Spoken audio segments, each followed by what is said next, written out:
এটা চৰকাৰী চাকৰিৰ বাবে নিবনুৱা যুৱক যুৱতীয়ে হাবাথুৰি খোৱাৰ সময়তে চৰকাৰী চাকৰি ত্যাগ কৰিছে এজন যুৱকে। নিজৰ নৈতিক আদৰ্শক প্ৰাধান্য দিয়া এই যুৱকজন হৈছে এগৰাকী ভাল কবি। ধৰ্ম তই বৰ সাংঘাতিক, ধৰ্ম তই বৰ সাংঘাতিক। আল্লাহ আৰু ভগৱানক আস্থাৰ ভোটত পৰাজিত কৰি ধৰ্ম এতিয়া ৰজা ঘৰিয়াৰ কেবিনেটৰ কব্জাত। হিন্দু আৰু মুছলমান নামৰ শব্দ দুটাৰ ট্ৰেডমাৰ্ক বিচাৰি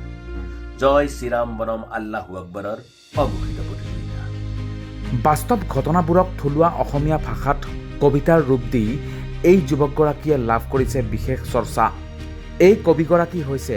কামৰূপ জিলাৰ ৰঙিয়াৰ আৰিফুৰ ৰহমান।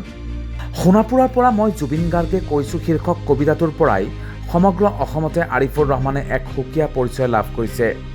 হিয়াৰ আমঠু জুবিন গাৰ্গৰ মৃত্যুৰ পিছত ৰচনা কৰা কবিতাটোৱে সামাজিক মাধ্যমত ব্যাপক চৰ্চা লাভ কৰিছিল। ছাত্ৰ অৱস্থাৰ পৰাই কবিতা চৰ্চা কৰি অহা আৰিফুৰ ৰহমান পেছাত এগৰাকী ফাৰ্মাচিষ্ট। কবিতা লিখাৰ বাবে কেনেকৈ অনুপ্ৰাণিত হৈছিল কবি আৰিফুৰ ৰহমান? কবিতা লিখা মানে মোৰ কবিতাটো তুমি শুনিছে। কথাটো কি, মই আচলতে প্ৰজাৰ কথা লিখোঁ, যি দেখিছোঁ আৰু সেই মানে যি দেখিছোঁ সেই দেখা কথাবিলাক শব্দৰ ৰূপ দিওঁ। দুই এটা যি দেখিছোঁ, মই দেখিছোঁ, তুমি দেখিছা, সেই কথাবিলাক আগৰ পৰাই লিখোঁ। আৰু আগত লিখাৰ পিছত আমি এটা হাইস্কুলীয়া লাইফ অলপ বেলেগ লাইফত পাৰ কৰিছোঁতো। এতিয়া আমি সেই সময়ত আমাক সংস্কৃত ছাৰে অসমীয়া পঢ়াইছিল। এতিয়া কি নাজানো পঢ়াই অলপমান টাফ। আমি যেতিয়া পঢ়িছিলোঁ এতিয়াতো আজিকালি 100 নম্বৰে পোৱা বুলি শুনো অসমীয়াত, কিন্তু আমাৰ আটাইতকৈ ভাল ষ্টুডেণ্টটো 80, 83 এনেকৈ পাইছিল সেইটো সময়ত। গতিকে আমিও মধ্যমীয়া ষ্টুডেণ্ট আছিলোঁ যদিও, কিন্তু আমাক সংস্কৃত ছাৰে শিকাইছিল। তেতিয়াৰ পৰা আমি অলপ চলপ কিবা কিবি জ্ঞান আছে তাৰমানে, চন্দ্ৰবিন্দু কমা উদ্ধকমা এইবিলাক। তাৰপৰা এটা কবিতাৰ প্ৰতি এটা ভাল পোৱা পুৰণা এটা হেৰি আছে। তেনেকৈ থাকি লিখি থাকোঁ। আৰু কি লিখোঁ নিজে সেইবিলাকত তেতিয়া লাজো লাগে কবি বুলি ক'বৰ কাৰণে। কবিটো হ'ব পৰা নাই। আৰু তেতিয়া আৰু কবি বুলি কওঁতে আমি বহুত পুৰণা সেই আমাৰ শ্ৰদ্ধা নীলিম কুমাৰ ছাৰহঁতে আমি জানো, আৰু প্ৰণৱ দা লিখে, তেতিয়া এনেকুৱা এটা মানুহবিলাক জানো। আৰু তাৰপিছত লিখি থাকোঁ, কথাবিলাক থাকি যায়। থাকি এনেকৈ লাহি মই অসম চিকিৎসা মাধ্যমিক ফাৰ্মাচী পাছ কৰা, তাতে শৰতৰ আবেলি বুলি কবিতা এটা, তাতে মই অসম মেডিকেল কলেজত ফাৰ্মাচী ইনষ্টিটিউটৰ পৰা মই শ্ৰেষ্ঠ কবি বুলি ক'লে, তেতিয়া লিখিলোঁ তেনেকৈ। আৰু সেই সময়ত লাহে লাহে এটা ট্ৰেণ্ড আহিল, ফেচবুকটো আহিল। আৰু আচলতে মই বুলি নহয়, মই যদি কওঁ, আমি যদি মানুহৰ মৃত্যুত কান্দিছোঁ, যাৰে মৃত্যু নহওক, এটা মৃত দেখি পাইছে মানুহৰ যদি মৃত্যুত আমি কান্দিব পাৰিছোঁ, মৃত্যুত কন্দা প্ৰতিগৰাকী মানুহে একো কবি। এখন কাব্যিক হৃদয় লৈ ফুৰি যদি কান্দিব জানিছোঁ, দুখত যদি কান্দিব জানিছোঁ, সুখতো যদি কান্দিছোঁ, তেনেকৈ সেই প্ৰতিগৰাকী একোটা কবি। আৰু এতিয়া আগতেতো মঞ্চ আছিল, এতিয়া মঞ্চত উঠাও লাজ লাগে, ভয় লাগে, সংশয়। আৰু মঞ্চত চান্স এটা দিব নেকি কোনোবাই, এটা কবিতা পাঠ কৰিম, কেনেবা হ'ল, এনেকুৱা ছিজনৰ পৰা আহি এতিয়া কি হ'ল, ছ'চিয়েল মিডিয়া মনৰ ভাৱ দুই এটা লিখোঁ, ফ্ৰেণ্ড চাৰ্কলে এইটো ভাল লিখিছা। ভাল মানে কি আৰু সঁচা কথা। মই মাজতে এটা কথা কৈ আহিলোঁ যে প্ৰজাৰ সন্তান আৰু কেবিনেট মন্ত্ৰীৰ সন্তানৰ টিফিন বস্তু একে হ'ব লাগে, এইটো হ'বই লাগে গণতান্ত্ৰিক দেশখনত। গতিকে যদি ভাবোঁ আৰু সেই কথাটো, এদিন প্ৰজাৰ সন্তানৰ টিফিনৰ সৈতে ৰজাৰ সন্তানৰ টিফিন একে হ'ব, সেইদিনা আমিও জীয়াই থাকিবলৈ পাম।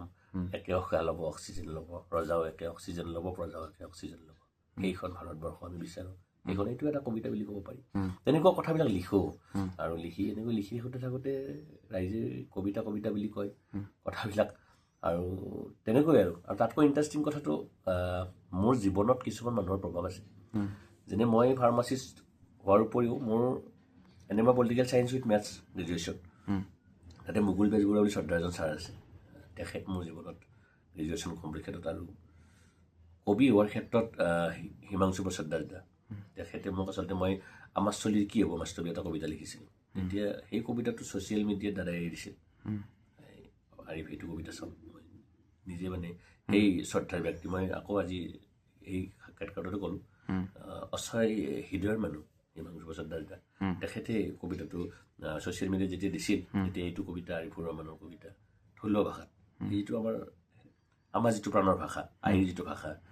এই গাটো বেয়া লাগছে মাই মানে গুৱাহাটীত এই লালচাহ আৰু সেই টেকেলি পিঠা খোৱা যিটো লাইফ প্ৰকৃত অসমীয়া খিলঞ্জীয়া যিটো সংজ্ঞা দিওঁ আমি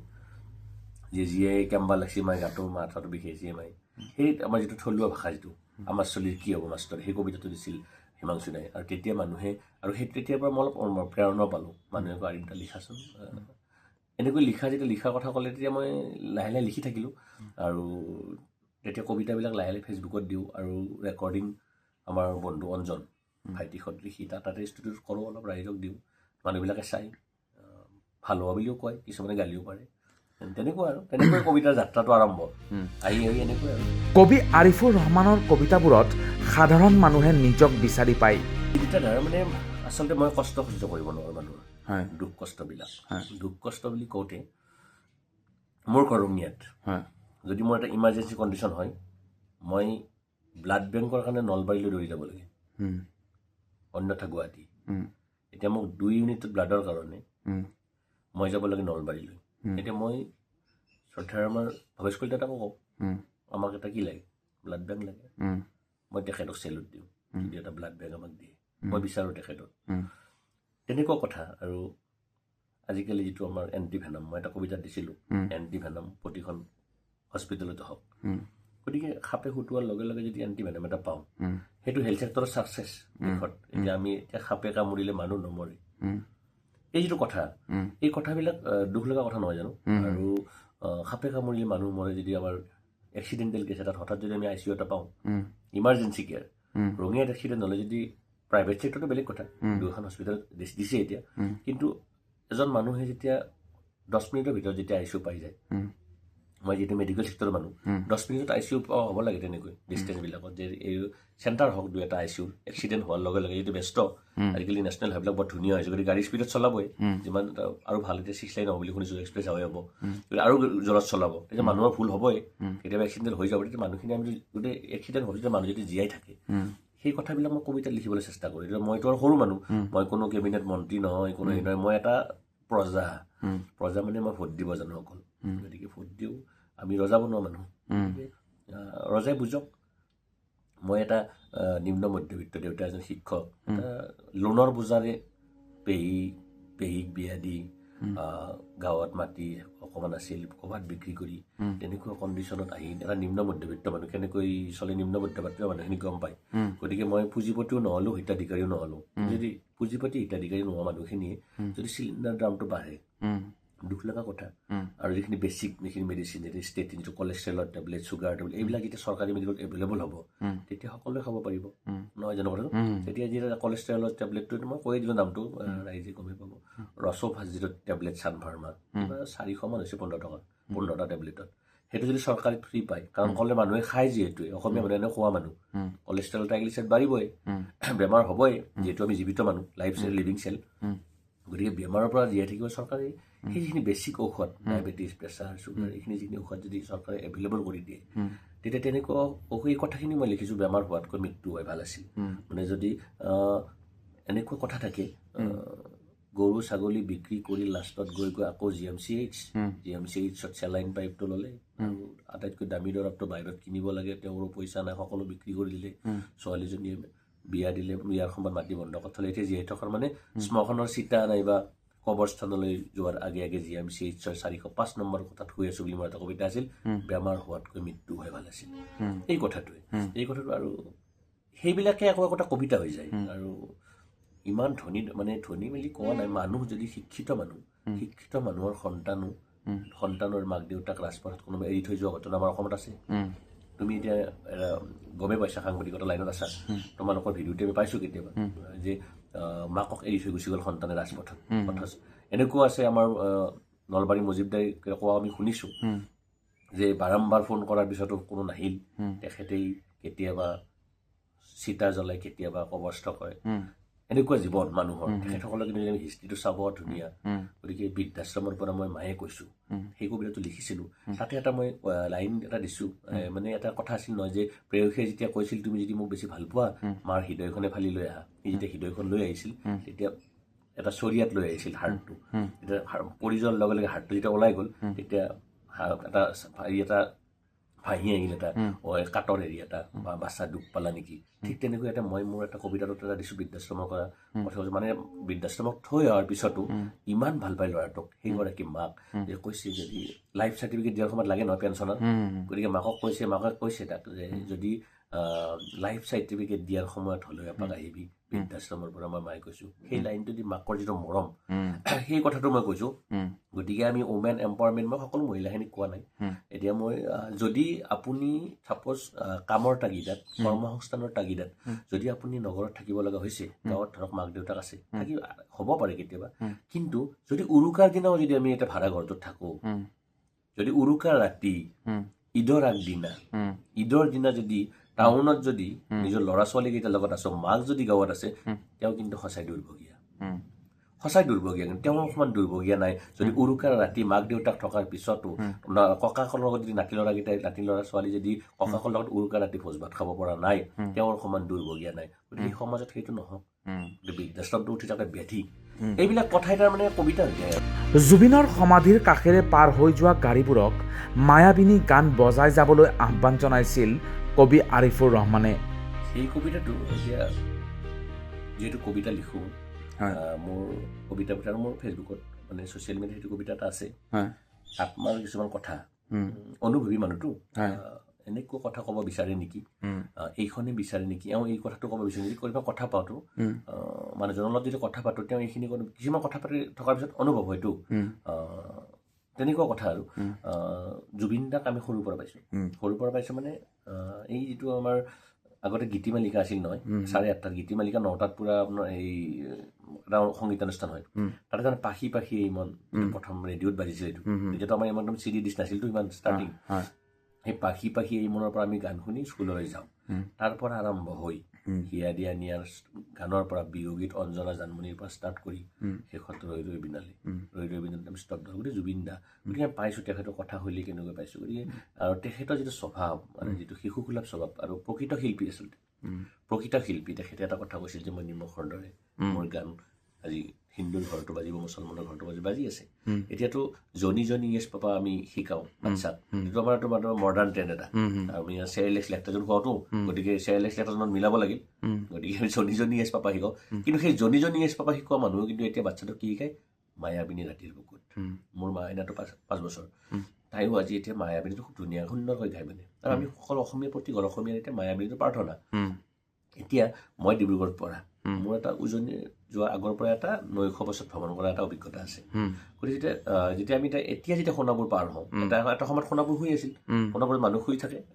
খানাপাৰাত ধুনীয়াকৈ কিবা খাই লৈ গুচি যায় সোণাপুৰখন স্কিপ কৰে আৰু এতিয়া কিন্তু স্কিপ কৰিব নোৱাৰে তাতে সংগীতৰ অমৰ ভগৱান হৈ আছে আৰু তেতিয়া মই ভাবোঁ যে জুবিন দে এইখিনি কথা কৰিও মই ইয়াত আছোঁ মায়াবিনীটো ডাঙৰকৈ বজা গতিকে মোৰ এটা কনচেপ্ট আছিল যে আমি এনেকৈ জুবিন দাক কিন্তু গোটেই জীৱনভৰ শ বছৰ আমি জীয়াই ৰাখিব পাৰিম কাৰণ এইটো গাড়ী চেঞ্জ হ'ব আজি আমি নাইট চুপাৰ গ'লে এতিয়া শ্লিপাৰ বাছ হ'ল আৰু বহুত উন্নত হ'ব ডিব্ৰুগড় 6-4 ঘণ্টা যোৱা হ'ব এক্সপ্ৰেছ হাইৱে হ'লে কিন্তু সেই সোণাপুৰৰ ঠাইখিনিত যেতিয়া সেই মায়াবিনীটো বজাব আমি কিন্তু গোটেই জীৱন ৰাখিব পাৰিম মানে জুবিন দাই এই কথাটো কৈছিল নেকি যে মোৰ প্ৰাৰ্থনাটো এবাৰ গাই দিয়া যিটো এতিয়া প্ৰাৰ্থনা হ'ল মই ইয়াত শুই আছোঁ প্লিজ গাই দিয়া মানে নাইট চুপাৰক সেই কথাটো আৰু মোৰ অনুভৱ আৰু সেইটো মোৰ অনুভৱটো ব্যাখ্যা হ'লে এতিয়া ভাল লাগিছে ৰূপম দা ৰাইফাফে ড্ৰাইভাৰৰ তেখেতকো মই কথাটো কৰিলোঁ তেখেতে সঁচাই গোটেইখিনি মানুহে ভাল পাইছে আৰু আচলতে মোৰ জীৱনত সঁচাকৈ এইটো এটা মোৰ সাৰ্থকতা বুলি ক'লোঁ মানে এটা কথা মানুহে শুনিছে এই কামটো তুমিও ক'লা যে আপোনাৰ আহ্বানক মানুহে দায়িত্ব হিচাপত লৈছে আৰু সেইটো সেই কনচেপ্টটোৱে আৰু সেই তেনেকুৱা ধৰণৰ কথা আৰু এই জুবিন দাৰ কথাটো মই আৰু এতিয়া মই অসমত এই জুবিন দাৰ কবিতাটোৰ দ্বাৰাই মোক মানে মানুহে চিনি পালে কিন্তু জুবিন দা মোৰ এতিয়া হৃদয়ৰ প্ৰাণতো আছিলে প্ৰতিগৰাকী অসমীয়াৰে হৃদয়ৰ মই কিন্তু এতিয়া য'তে যাওঁ তাতে যে সোণাপুৰ দাদাজন বুলি কয় সেয়ে মোক চিনি পাই চাগে এতিয়া আৰু জুবিন দাই মোক গোটেইখিনি দি গ'ল বুলি ক'ব পাৰি এতিয়া মইতো আৰু সৰু মানুহ আচলতে এজন অৱসৰপ্ৰাপ্ত শিক্ষকৰ ল'ৰা এজন ফাৰ্মাচিষ্ট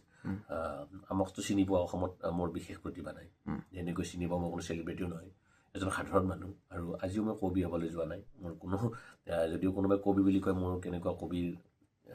স্বীকৃতপ্ৰাপ্ত বা মোৰ কোনো একদম বেগভূষা চুলি পকোৱা এনেকুৱা ধৰণৰ মই কবি হৈ থাকিব পৰা নাই দায়িত্ব আছে সামাজিক দায়িত্ব আছে ল'ৰা ছোৱালী আছে মা দেউতা আছে সমাজ আছে ফাৰ্মাচী আছে বিভিন্ন এংগলত জড়িত হৈ আছোঁ গতিকে তেনেস্থলত সেই কবিতাটোৱে সোণাপুৰৰ পৰা মই জুবিন গাৰ্গে কৈছোঁৱেই আৰু আটাইতকৈ ভাল লগা কথাটো হ'ল এটা অমৰ আত্মাৰ নেতৃত্বত ইমান বিশাল ৰেলী, যি ৰেলীয়ে মাইকেল জেকছনৰ ৰেলীকো আমি চেৰ পেলাই দিলোঁ, নহয় জানো? আমি ছাত্ৰ সন্থাৰ ৰাজনীতিক দলৰ বেনাৰত ৰেলী দেখিছোঁ, নেতৃত্ব থাকে যে মুখ্যমন্ত্ৰীৰ নেতৃত্বত এটা ডাঙৰ ৰেলী, ছাত্ৰ সংগঠনৰ সভাপতিৰ নেতৃত্বত ডাঙৰ ৰেলী, কিন্তু এটা অমৰ আত্মা শুই আছে তেখেতৰ নেতৃত্বত এটা ৰেলী, সেইগৰাকী অমৰ আত্মা। আৰু যিখন সৰু সজাত আমি দেখিছিলোঁ ধৰ্ম নিৰ্বিশেষে, সেইদিনা কিন্তু আল্লাহ ভগৱান গড কোৱা মানুহ নাই, অকল জয় জুবিন দা, জয় জুবিন দা। গতিকে সেইখনে অসম বিচাৰিছিল নেকি? আৰু যদি সেইখন অসম আমি জীয়াই ৰাখিব পাৰোঁ, তেতিয়া আমি জুবিন দাক জীয়াই ৰাখিব পাৰিম। আৰু যদি জুবিন দাই ন্যায় পাব, জুবিন দাই ন্যায় প্ৰকৃত হত্যাকাৰী ওলাব, যদি আমি ধাৰ্মিক, যদি আল্লাহ ভগৱানক আমি বিশ্বাস কৰোঁ, যদি আমি ধাৰ্মিক, তেতিয়া এদিন কিন্তু প্ৰকৃত হত্যাকাৰী ন্যায় পাব। আৰু সেই দিনটোলৈ আমি বাট চাব লাগিব। আৰু আমি ন্যায়ালয়ৰ ওপৰত সম্পূৰ্ণ ভৰসা আছে, এতিয়া চৰকাৰে গোটেইখিনি কৰি থকা বুলি কৈছে। গতিকে জুবিন দাৰ ন্যায় হ'ব, সৰু সজাৰ অসমখন জীয়াই থাকিব, জুবিন ৰাজ্য প্ৰতিষ্ঠা হ'ব। আৰু যেতিয়া দিল্লীত যেতিয়া কয় ক'ৰ পৰা আহিছা, তেতিয়া যদি মই ক'বলৈ জুবিন ৰাজ্যৰ পৰা আহিছোঁ, য়েছ, মানে জুবিন ৰাজ্যৰ মানুহ আহিলে কি মানুহ সুধিব সাহস নাপায়। মোৰ মানে টাইটল নুসুধে, মই ডেকা লিখোঁ নে আলি লিখোঁ নে ৰমান লিখোঁ, অকল যে জুবিন ৰাজ্য, গতিকে নুসুধাই ভাল। তেনেকুৱা এখন মই আচলতে মোৰ কনচেপ্টটো তেনেকুৱা, মই তেনেকুৱাকৈ তাৰমানে জীয়াই থাকিব বিচাৰোঁ আচলতে মানুহ হিচাপে, মানুহৰ সংজ্ঞাটো। চৰকাৰী চাকৰিৰ বাবে যুৱক যুৱতীয়ে হাবাথুৰি খাই থকাৰ সময়তে আৰিফুৰ ৰহমানে কিয় এৰিছে চৰকাৰী চাকৰি? কৰি বাদ দিয়া মানে মই খুব মেধাসম্পন্ন ছাত্ৰ বুলি নকওঁ, কিন্তু জীৱনত মই কিন্তু ছেকেণ্ড ক্লাছ পোৱা নাই, কিন্তু অহংকাৰ নহয় দেই। মই মোৰ লগৰ সকলোৱে জানে, যদি আজি ষ্টুডেণ্ট যদি তোমাৰ সাক্ষাৎকাৰ চাই আমাৰ দুয়োৰে, মোক কোনোবাই ডাইৰেক্ট একদম হেৰি কৰিব পাৰে, এটা কৰিব পাৰে, মই একদম মেট্ৰিকটো টপ টু বটম সকলোতে প্ৰথম ফাৰ্ষ্ট ক্লাছ পাই পাছ কৰা। কিন্তু এজ এ ফাৰ্মাচিষ্ট হিচাপত মই পাৰ্মানেণ্ট চাকৰি এতিয়াও পোৱা নাই। এজ এ ফাৰ্মাচিষ্ট মোৰ ভিতৰত ইচ্ছা এটা, এজন ফাৰ্মাচিষ্ট হিচাপত মানুহক সেৱা কৰাৰ এটা ইচ্ছা আছিল। ফাৰ্মাচিষ্ট চাকৰি কেতিয়াও নাপালোঁ। দুই এটা পালোঁ, NRHMত পালোঁ, এটা বহুদিন পিছত কেছ কৰি RBSK ৰুৰেল এইটো কেছ কৰি ৱেইটিং লিষ্ট কিবা এটা খেলি মেলি আৰু মই নাপালোঁ কিন্তু চাকৰি এটা। মই অসম মেডিকেল কলেজৰ পাছ কৰা, এখন গভৰ্ণমেণ্ট ইনষ্টিটিউটৰ পৰা পাছ কৰা ফাৰ্মাচিষ্ট। মোৰ লগৰ জুনিয়ৰ চিনিয়ৰে প্ৰায় চাকৰি পালে ফাৰ্মাচিষ্টত, মই নাপালোঁ। এপ্লাইও কৰিছোঁ, মই নোহোৱা নহয়, মডেল হস্পিটেলত এপ্লাই কৰিছিলোঁ, কিন্তু মোৰ মাৰ্কশ্বিট চাৰ্টিফিকেট মই মানে একদম পিউৰলি কওঁ আৰু মই অসম মেডিকেল কলেজৰ পৰা পাছ কৰা, মই বুলি নহয়, ফাৰ্মাচিষ্ট আমাৰ যিখিনি অসম মেডিকেল কলেজৰ পৰা পাছ কৰা ফাৰ্মাচিষ্ট, সঁচাই আপোনালোকে পৰীক্ষা কৰি চাব পাৰি তেওঁলোকক। মোৰ যিটো সতীৰ্থ আছে সঁচাই ভাল ফাৰ্মাচিষ্ট সিহঁত, আৰু চিনিয়ৰ জুনিয়ৰ যোনে নহওক অসম মেডিকেলৰ পাছ কৰা বা GMC SMC এইবিলাকৰ কথা কৈছোঁ, গভৰ্ণমেণ্টখিনিৰ পৰা আমি এটা কষ্ট কৰি আমি এটা পাছ কৰিছোঁতো, হাই ছেকেণ্ডেৰী ছায়েন্সত এণ্ট্ৰেঞ্চ দি বা ফাৰ্ষ্ট ডিভিজন পোৱাৰ পিছত এটা ছিট পায়, তেনেকৈ ফাৰ্মাচিষ্ট হ'ল। এতিয়াতো প্ৰাইভেট চিটটো বহুত হ'ল, সেইবিলাকৰ কথা মই নকওঁ। কিন্তু মই এটা পাৰ্মানেণ্ট ফাৰ্মাচী চাকৰি নাপালোঁ, আৰু এতিয়াতো মোৰ ইচ্ছাও নাই। আৰু দ্বিতীয়তে মই চৰকাৰী চাকৰি পালোঁ জনস্বাস্থ্য কাৰিকৰী বিভাগত, পানী পৰীক্ষা কৰা, সেইটো চাকৰি মোৰ কণ্টেক্সুৱেল আছিল, কেমেষ্ট্ৰি বেচিছ নাছিল। সেইটো এটা কবিতা আচলতে, থাকি যাওক, কেতিয়াবা লিখিম কবিতাৰ বিষয়ে, মই কিয় চাকৰি বাদ দিলোঁ। কিন্তু এনেকুৱা নহয় যে মই বহুত ধনী মানুহ নেকি সেইকাৰণে চাকৰি বাদ দিলোঁ, মোৰ তাতে লাভ কম নেকি, নহয়। কিন্তু মই এটা কথা স্পষ্ট কৰি ক'লোঁ, মই মোৰ নিজৰ আদৰ্শ কিন্তু বিসৰ্জন দিব নোৱাৰিলোঁ। সেইটো নিউজ এটা হৈছিল, কিয় বাদ দিলোঁ, আৰু কিয় বাদ দিলোঁ মই কৈছিলোঁ। এতিয়া ক'ত কেনেকৈ নিউজটো হেৰাই থাকিল নাজানো, এতিয়া আকৌ নতুন মানুহ আহিছে। কিন্তু এটা কথা কওঁ, এই যিকেইটা অসমত যিকেইটা আমাৰ এই পোষ্ট কেইটাত, তেওঁলোকে এতিয়াও কিন্তু এগৰাকী যোদ্ধা, কোনোবা কেমেষ্ট্ৰি MSc, কোনোবা BSc with chemistry high secondary, তেনেকুৱা আৰু তেখেতসকলৰ মানে যিটো দৰমহা মই জানো, সাধাৰণ মানুহ জীয়াই থাকিব গ'লে টান। কিন্তু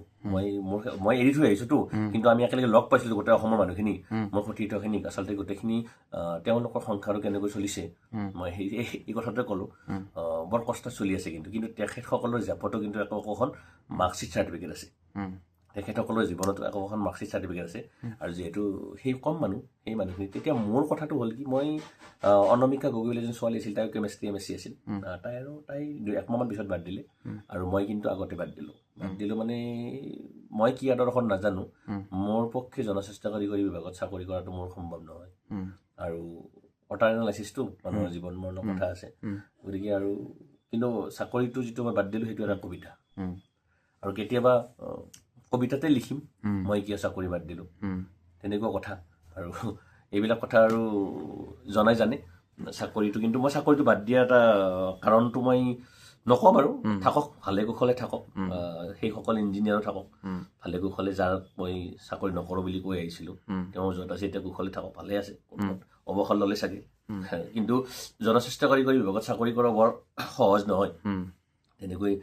বাদ দিলোঁ আৰু দেউতাক ক'লোঁ আৰু দেউতাক দেউতাই সুধিছিল যে চাকৰিটো কিয় বাদ দিলি দেউতাই কৈছে মই বোলো দেউতা মই আদৰ্শগত মই মোৰ আদৰ্শ হত্যা কৰিব নোৱাৰোঁ তেতিয়া দেউতাই কৈছে যদি আদৰ্শ হত্যা কৰিব নোৱাৰা তেতিয়াহ'লে বাদ দিয়া আৰু তেনেকৈ মিছেছেও ক'লে যে বাদ দিয়া বাদ দিলোঁ কিন্তু এনেকুৱা নহয় যে মই বহু টকাৰ মানুহ সেইকাৰণে চাকৰিটো এটা কম টকা আছিল চাকৰি বাদ দিলোঁ আৰু যদি এইটোৰে অপ্ৰিয় সতে মোৰ নিজৰ ৰঙিয়াতে চাকৰি গতিকে ৰঙিয়াত চাকৰি হ'লে কিন্তু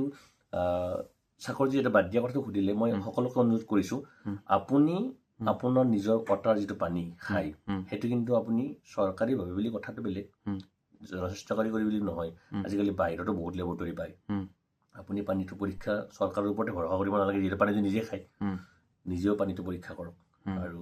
চৰকাৰেও এই ক্ষেত্ৰত গুৰুত্ব দিব বিশ্বাস এটা আছে সেই মানুহখিনিক গুৰুত্ব দিয়ক লেবৰেটৰীবিলাক উন্নত হওক যাতে কোৱালিটেটিভ হয় কোৱান্টিটেটিভ নহয় কোৱালিটেটিভ হওক লেবৰেটৰীবিলাক কোৱালিটেটিভ হওক আৰু সেই যোদ্ধা মই এৰি থৈ আহিছোঁ স্নাতকোত্তৰ যোদ্ধা যিকেইটা সিহঁতৰ চাকৰিবিলাক ৰেগুলাৰ হওক সিহঁতৰ জীয়াই থকাৰ অধিকাৰ আছে মই বাদ দিলোঁ আৰু মই ফাৰ্মাচিষ্ট হয় কিবাকৈ মই এতিয়া চলি আছোঁ এনেকৈ আৰু ফাৰ্মাচী ৰান্ধি কবি আৰিফুৰ ৰহমান পেছাত এগৰাকী ফাৰ্মাচিষ্ট তেওঁ নিজৰ কৰ্মক কিমান ভাল পায়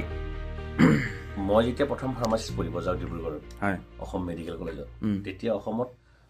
এখনো প্ৰাইভেট ইনষ্টিটিউট নাছিল তেতিয়া অসম মেডিকেল কলেজ ডিব্ৰুগড়ৰ শিলচৰ আমি মেৰিট বেচিছত ছিট পাইছিলোঁ ফিজিক্স কেমেষ্ট্ৰি বায়'লজি লাগে তেনেকৈ ছিট পালোঁ এতিয়া কিন্তু ফাৰ্মাচিষ্ট বুলি ক'ব নিজকে লাজ লাগে মই এনেকুৱা এটা প্ৰফেশ্যন পঢ়ি আহিছোঁ যিটো মেট্ৰিক ফেইলেও দিব পাৰে তলত মেট্ৰিক পাছ কৰা মানুহেও দিব পাৰে যিকোনো মানুহে দিব পৰা এখন দোকান হ'ল ফাৰ্মাচী এতিয়া ইনভেষ্টিগেশ্যন কৰি চালি গম পাব এইটো মই একদম স্পষ্ট কথাটো ক'লোঁ মানে দুখ লাগে কথাটো এনেই চিধা ইনকুৱাৰী কৰিলে হ'ল কিমানগৰাকী ফাৰ্মাচিষ্ট আছে আৰু ফাৰ্মাচী কিমান আছে এতিয়া মই যিখন ফাৰ্মাচী দিব পাৰোঁ এজন মানুহে এতিয়াতো কোনোবা এজন গ্ৰেজুৱেশ্যন মানুহ বা হাই ছেকেণ্ডাৰী মানুহেও লাইচেঞ্চ ভাড়াত লোৱা বুলি এটা শব্দ আছে নহয় তেনেকুৱাকৈ চলি আছে এতিয়া এনকুৱাৰীবিলাক এইবিলাক ইনস্পেক্টৰ কৰিব কিন্তু এনে ফাৰ্মাচীত কিন্তু ফাৰ্মাচিষ্ট থাকিব লাগে আৰু আমি যিহেতু মংগল গ্ৰহত যোৱা সপোন দেখোঁ গতিকে তেনেকুৱা যিটো আমি শিক্ষাৰ যদি আমি যদি প্ৰকৃত শিক্ষিত ফাৰ্মাচীত যোৱাৰ আগত ফাৰ্মাচীত যাই ফাৰ্মাচী আছেনে সুধিব লাগে কুৱেশ্যনটো ফাৰ্মাচী হয়নে নহয় বহুত ডাঙৰ ডিছপ্লে লগোৱা ফাৰ্মাচীত কিন্তু ফাৰ্মাচিষ্ট নাথাকে বহুত ডাঙৰ দোকান দেখিব পাৰে সেইটোত ফাৰ্মাচিষ্ট নাথাকে আৰু এই যিটো আৰু তাতকৈ হাঁহি উঠা কথাটো কি গম পাইছেনে তাৰমানে হেৰি হয় সিহঁতকো সুধি ঔষধ খায় ফাৰ্মাচী হয়নে নহয় নুসুধে কিন্তু জ্বৰৰ বিৱৰণটো দিয়ে দাদা জ্বৰ হ'ল কিবা এটা দিওঁ আৰু তেওঁ দিয়ে কি গম পাইছেনে কথাটো ডাঙৰক এটা টেবলেট সৰুক এফাল এইটো ফাৰ্মাচী তাত আপোনাৰ মানে সিহঁতে মানে হিচাপটো গম নাপায় আচলতে এইটো আৰু মেডিকেল চাইন্সৰ মানুহ গমেই পায় বডি ৱেইট মতে ঔষধ হয় মানে যদি দেউতাকতকৈ যদি ল'ৰাটো শকত হয় ওজন বেছি তাত ড'জটো বেছি লাগিব তেতিয়া এনে নহ'ব নেকি যে ল'ৰাটোৰ বয়স কম কিন্তু ওজন বেছি তাক যদি আকৌ সেই দেউতাকতকৈ কম ঔষধ দিওঁ নহ'ব নহয় গতিকে ড'জ মতে বডি ৱেইট মতে ড'জ এতিয়াই ঔষধ এতিয়া কিন্তু আমাৰ যিসকলৰ এতিয়া যিসকলে দোকান দিছেতো এতিয়া ফাৰ্মাচীৰ দোকান বহুত হ'ল কিন্তু ফাৰ্মাচিষ্ট নাই ইনভেষ্টিগেশ্যন কৰি চাব পাৰে একদম স্পষ্ট আৰু এইটো আৰু অপ্ৰিয় সত্য কিন্তু মই ৰিকুৱেষ্ট কৰিছোঁ এইটো জীৱন মৰণৰ খেলটো কোনটো টেবলেট কেতিয়া খাব লাগে কেতিয়া কি কৰিব লাগে এই কথাটো কিন্তু ফাৰ্মাচিষ্টে এটলিষ্ট জানে কাৰণ আমি ফাৰ্মাকলজি পঢ়ি আহিছোঁ ড্ৰাগ ডিষ্ট্ৰিবিউশ্যন মেটাবলিজিম এক্সক্ৰিশ্যন পঢ়ি আহিছোঁ ফাৰ্মাকোকাইনেটিক্স ফাৰ্মাকোডাইনামিক্স পঢ়ি আহিছোঁ আমি এখন বৰ্ডে এখন ইউনিভাৰ্চিটি এখন চাৰ্টিফিকেট দিছে কেনেকৈ ঔষধ বনাব লাগে টেবলেট কেপচুল সেই মানুহখিনিৰ কোৰ্চ এটা ইমান কষ্ট কৰি পঢ়ি অহাৰ পিছত যোনে তনে ফাৰ্মাচী দিব আৰম্ভ কৰিছে লাইচেঞ্চ এখন লয় ভাড়াত কেইদিনমান এইটো আৰু লোক ডাক কৰা কথা নহয় এই কথাবিলাকে কেতিয়াও ইনভেষ্টিগেশ্যন হ'ব লাগে যে ফাৰ্মাচী কোনে দিব পাৰে ফাৰ্মাচিষ্ট থাকিব লাগে ফাৰ্মাচিষ্ট থাকিলে আৰু ফাৰ্মাচীখনো ভাল ৰাইজৰ উপকাৰ হ'ব তেতিয়া অন্ততঃ ফাৰ্ষ্ট এইড যিখিনি সেইখিনি দিব পাৰে এতিয়া মইতো ঔষধ প্ৰেছক্ৰাইব কৰিব নোৱাৰোঁ কিন্তু ঔষধৰ গুণাগুণ বা ড'জখিনি কিমান কি সেইখিনি আপুনি বুজি পায় আমি বুজি পাম দিব পাৰিম ভালকৈ সেইটো ফাৰ্মাচিষ্টৰ এটা কথা এটা যদি আল্ট্ৰাচাউণ্ড ৰিপৰ্ট চাব নাজানে ফাৰ্মাচিষ্টে বহি থকা মানুহজনে কি ভৰসা থাকে আচলতে এইটোৰ কাৰণেও ভুল চিকিৎসা যে হয় আচলতে এইটো এটা প্ৰধান কাৰণ হ'ব এতিয়া ফাৰ্মাচিষ্টে কিন্তু কোনোদিন ভুল চিকিৎসা কৰা নাই ফাৰ্মাচিত থকা দোকানী নামটো দোকানী এতিয়া সৰ্বসাধাৰণে ফাৰ্মাচিষ্ট মানে কি ফাৰ্মাচিষ্ট বুলিয়ে জানে ফাৰ্মাচিষ্ট বুলি ক'লে ফাৰ্মাচিষ্ট থকা মানুহ কিন্তু ফাৰ্মাচিষ্ট থকা ফাৰ্মাচিষ্ট নহয় ফাৰ্মাচিষ্ট বেলেগ বস্তু এটা কোৰ্চ এটা পঢ়ি আহিব লাগিব হাই ছেকেণ্ডাৰী চায়েন্স পাছ কৰাৰ পিছত এণ্ট্ৰেন্স দি চিট পায় গতিকে তেওঁহে ফাৰ্মাচিষ্ট কিন্তু ক'ৰবাত মানুহ মৰে এই ফাৰ্মাচীৰ ল'ৰাৰ ঔষধ খাই মৰিল আচলতে ফাৰ্মাচীৰ ল'ৰাৰ ঔষধ খাই মৰিল ফাৰ্মাচিষ্টে নিদিয়ে ঔষধ তেনেকৈ ফাৰ্মাচিষ্টে ঔষধ তেনেকৈ নিদিয়ে গতিকে ভাল হওক মই এই সাক্ষাৎকাৰটোৰ যোগেদি তোমাক মই এটা ৰিকুৱেষ্ট কৰিছোঁ আমি মানে সুখী হ'ম আমি ফাৰ্মাচিষ্টখিনি কথা ক'ব চান্স নাপাওঁতো মানে ফাৰ্মাচিষ্টৰ প্ৰফেশ্যনটো খুব নিকা হ'ব লাগে এইটো জীৱন মৰণৰ খেলটো আৰু ডক্টৰখিনিকো এটা অনুৰোধ কৰিছোঁ তেখেতসকলে ফাৰ্মাচিষ্ট থকা ফাৰ্মাচিতে বহিব লাগে যদি বহে চাই আৰু তেখেতসকলে এটা মই অনুৰোধ কৰিছোঁ ডক্টৰখিনিকো যে ঔষধটো ফাৰ্মাচিষ্ট থকা ফাৰ্মাচিতে ঔষধটো কিনিবা সেইখিনি কথাটোৱে আৰু গতিকে তেতিয়া ফাৰ্মাচিষ্টখিনি ভাল হ'ব চাকৰি যদি নাপালে মানুহে চলিব নোৱাৰে এনেকুৱা নহয় ফাৰ্মাচিষ্ট হ'লে গতিকে এতিয়া আৰু জব হেৰিটো নাহে এতিয়া প্ৰত্যেক বছৰে ফাৰ্মাচিষ্ট ওলাই আছে সেইমতেতো চাকৰি নাই গতিকে ফাৰ্মাচিষ্ট হ'লে মানুহখিনি চলিব পাৰিব ভালকৈ সেইটো গতিকে মানুহৰো উপকাৰ হ'ব কিন্তু ফাৰ্মাচী দিশটো অলপ চাব লাগে চৰকাৰে আচলতে কোনে কোনে ফাৰ্মাচী দি আছে কেনেকৈ এইখন ফাৰ্মাচিষ্ট আছে এইবিলাক চালে ভাল ৰাইজৰ ভাল হ'ব এই কথাবিলাক লিখোঁ এইবোৰ এটা কবিতা লাইচেঞ্চ মানে আমাৰ এখন ৰেজিষ্ট্ৰেশ্যন কাৰ্ড আছে মানে ফাৰ্মাচিষ্টৰে থাকে এখন ফাৰ্মাচিষ্টক এংগেজ কৰিব পাৰে অনাৰে হয় কিন্তু ফাৰ্মাচী লাগিব এজন ৰেজিষ্টাৰ ফাৰ্মাচিষ্ট থাকে এতিয়া আমি ৰেজিষ্টাৰ ফাৰ্মাচিষ্ট মই যদি ক'ৰবাত কাম কৰোঁ মোৰ নিজৰ দোকানখন বাদ দি তেতিয়া মই তাৰে ৰেজিষ্টাৰ ফাৰ্মাচিষ্ট মালিক কোনোবা হ'ব পাৰে কিন্তু ফাৰ্মাচিষ্ট লাগিবই কিন্তু উইদাউট ফাৰ্মাচিষ্ট ৰানিং হ'ব নোৱাৰে ফাৰ্মাচিষ্ট যদি কোনোবাই উইদাউট ফাৰ্মাচিষ্ট যদি কৰিছে সেইটো ইলিগেল কবি আৰিফুৰ ৰহমানৰ ভৱিষ্যত পৰিকল্পনা কি কবিতা মানে কি প্ৰজাৰ কথা লিখোঁ হয় প্ৰথম কথা প্ৰজাই দুখ পোৱাটোতো কোনো কামনা নকৰে গতিকে প্ৰজাৰ যদি দুখ নহয় প্ৰজাৰ দুখ নহয় মানুহৰ যদি দুখ দুৰ্গতি নাথাকে তেতিয়া কবিতা নাই এদিন ভাল হ'ব তেতিয়া আমি ভাল কবিতা লিখিম নহয় কথাটো তেতিয়া আমি কবিতা ধাৰাটো বেলেগ হ'ব গতিকে কবিতা যি লিখিম বুলি লিখিব নোৱাৰি কিন্তু কবিতা লিখোঁতে একদিনো নালাগে 2 ঘণ্টাও নালাগে জুবিনদাৰ কবিতাটো মোৰ তেনেকৈ হয় যদি কবিতা বুলি কয় এইখিনি কথাই কৈছে নেকি জুবিনদাই তেনেকুৱা কথা মাজতে মানে যিখন মোৰ দেশ সদায় প্ৰিয় বুলি তোমালোকৰ এনেকুৱা নিউজবিলাকতে পাইছোঁ আমি যে হেৰি আমাৰ ৰাছিয়াৰ যেতিয়া ৰাষ্ট্ৰপতি আহিছিল পুটিন তেওঁ আমাৰ ইয়াত বুলি একো নাখালে কিমান দূৰ নাজানো কিন্তু আমি ইমান দূৰতো যাব নোৱাৰোঁ আৰিফুৰ ৰহমানেতো আৰু পুটিনে খাইছেনে চাব নোৱাৰে শুনিছোঁ আমি ছ'চিয়েল মিডিয়াত যে একো নাখালে বুলি তেওঁলোকৰ চিকিউৰিটি ৰিজনে কি এটা ক'লে কিন্তু কথাটো হ'ল মই দুখ পালোঁ মই আমাৰ ভাৰতবৰ্ষ ইমান তহঁতৰ কাৰণে বিশ্বাসী নহয়নে তেনেকুৱা এটা লিখিছিলোঁ সি মোৰ দেশ মানে সদায় প্ৰিয় বুলি তাতেতো আমাৰতো শত্ৰু ৰাষ্ট্ৰ মোদীজীয়ে এইটো কেতিয়াও আক্ৰমণ কৰা নাই কিমানবাৰ ক্ষমা কৰিছে এতিয়ালৈকে মিছাইল মেন নৰ্থ দেশ আমাৰ কালামৰ মিছাইল আমি কাৰো তাত কোনো এখন দেশত আমি এতিয়ালৈকে কৰা নাই আক্ৰমণ ক্ষমা কৰিছোঁ বহুবাৰ আমাৰ দেশত আছিল শিশুপ্ৰিয় নেহেৰু শান্তিপ্ৰিয় বাজপেয়ী চৰ্দাৰ বাজপেয়ী চৰ্দাৰ গতিকে সেইবিলাক মানুহৰ দেশ অসম গতিকে তুমি কিন্তু লৈ আহিছা ইউক্ৰেইনৰ ধোঁৱাৰে প্ৰদূষিত পানীৰ বটল অথচ মোৰ দেশৰ সংগীত হেৰাইছে ছিংগাপুৰৰ সাগৰত গতিকে কিমান দুখ লগা কথা এটা মোৰ মানুহ হেৰাল সেইকাৰণে কৈছোঁ যদি পাৰা যদি তোমাৰ দাম্ভিকতাৰ বাক্সখন খুলি ক্ষেপণ কৰিব যাব পাৰিলি হয় বাৰুদৰ ধোঁৱা মুক্ত অক্সিজেন মোৰ দেশত শইচত গজে নিৰ্ভেজাল চাউলৰ বীজ তেনেকুৱা এটা কবিতা মই সেই কথাটোৱে আমি দুখ পাওঁ বেয়া কথা হ'লে দুখ লাগে মানুহৰ ওপৰত যদি অত্যাচাৰ অন্যায় হয় দুখ লাগে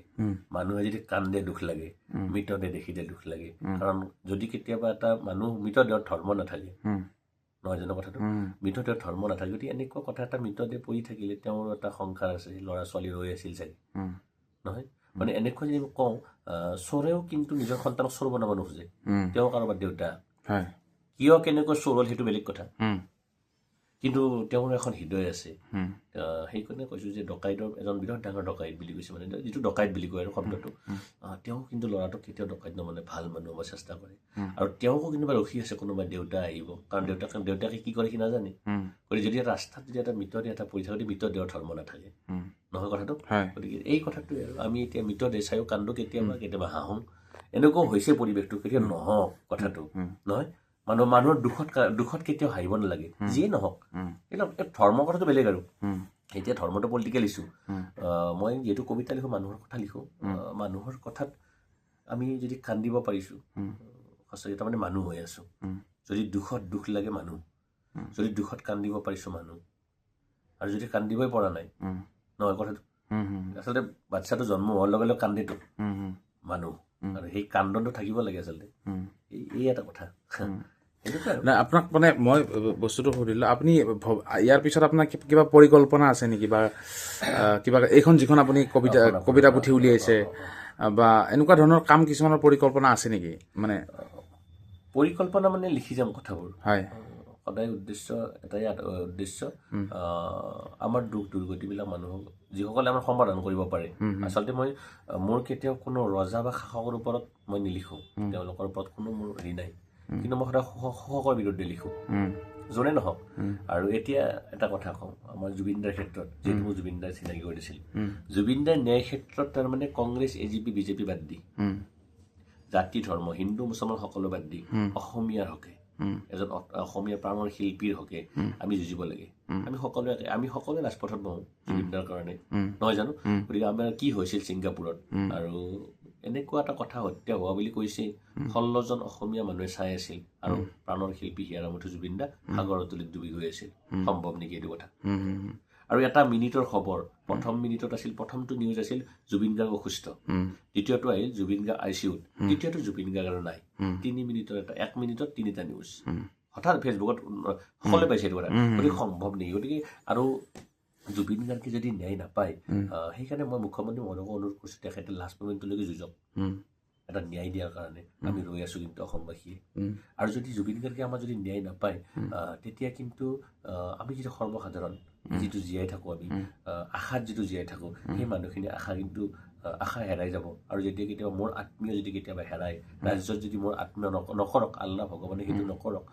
মোৰ আত্মীয় যদি কেতিয়াবা ৰাজপথত যদি মৃতদেহ হৈ পৰি থাকে, তেতিয়া কিন্তু মানুহে এটা ন্যায়ালয়ত এটা বাহিৰত এচাম মানুহৰ জন্ম হ'ব, যদিও আমি দালাল বুলি কওঁ, তেখেতসকলে উচতনি দিব মোৰ পত্নীক, আমাৰ আত্মীয়ৰ পত্নীক হয়তো উচতনি দিব, ল'ৰা ছোৱালীক পত্নী দিব, উচতনি দিব যে কি যুদ্ধ কৰি আছা, জুবিন গাৰ্গে ন্যায় নাপালে 3-4 লাখ টকা লোৱা কেছটো কম্প্ৰমাইজ কৰা। সেই দিনটো নাহক। আৰু যদি জুবিন গাৰ্গে ন্যায় নাপালে আকৌ কবিতাৰ সৃষ্টি হ'ব। এই কথাটোৱে আৰু কবিতাৰ সৃষ্টিবিলাকতো তেনেকৈ হয় ন, কবিতা মানে কথা ক'ব চেষ্টা কৰিম শব্দৰ দ্বাৰা, যাতে ভাল হওক, মানুহে ন্যায় পাওক, এই কথাটোৱে আৰু আমাৰ ন্যায় পাবই লাগে। কিন্তু এইটো আৰু যদি ন্যায় নাপায়, কিন্তু মানুহে আশাটো হেৰাই দিব। আৰু কাৰণ আৰু এতিয়াতো আমাৰ সোণাপুৰটো এতিয়া